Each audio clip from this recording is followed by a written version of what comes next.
A lightning advance in Congo's minerals-rich eastern borderlines is set to boost the M23 rebellion's illegal mining revenues, with analysts predicting a further surge in illicit trade in minerals, including coltan and gold, through neighboring Rwanda.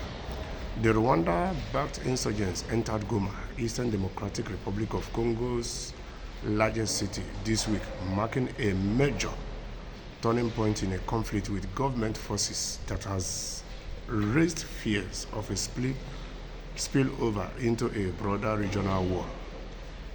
The rebels, which Rwanda denies supporting, have long been funded, at least in part, by illicit mineral trade. Those revenues flow intensified after M23, the latest in a long line of Tutsi-led rebellions, seized the coltan-rich Rubaya area in April, UN experts founded. Congo is the world's top producer of tantalum and cobalt, a key component in batteries for electric vehicles and mobile phones, and is also home to significant coltan and gold deposits. Mineral exports from Rwanda are now over $1 billion a year, said Jason Students, a political scientist at Simon Fraser University and former UN investigator. That's about double what they were 2 years ago. So what does it mean? It means that the UN is predicting that this M23 is using Rwanda as a route to loot these illicit minerals they're taking out of Congo to fund their rebellion. But then on the other side, this is a clear example of when a government fails to honor an agreement. Because if the Congolese government honored the 2009 agreement and followed it to the list and did its own part, maybe this M23 or March 23 movement wouldn't have revolved themselves the way they did.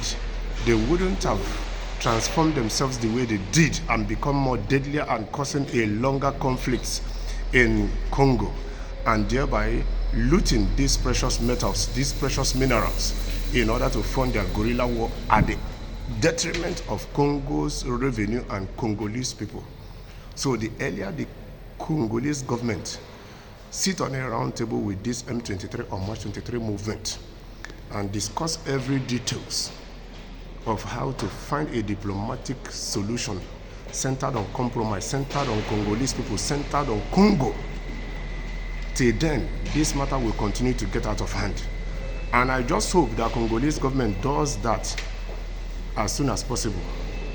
Because if not, this might spill into a regional war, and which we don't want, because we already have a lot of conflicts and wars going on in Africa. The best African leaders can do is to find solutions to the wars and conflicts on ground already and don't create new ones. And this should equally serve a lesson to African leaders, that when people are feeling marginalized, when people are feeling that they are not inclusive in the government sharing of revenues or developments, government should rather call these people to a round table and don't try to neglect them, don't try to suppress them, don't try to ignore them, because this is what is causing this havoc in Congo.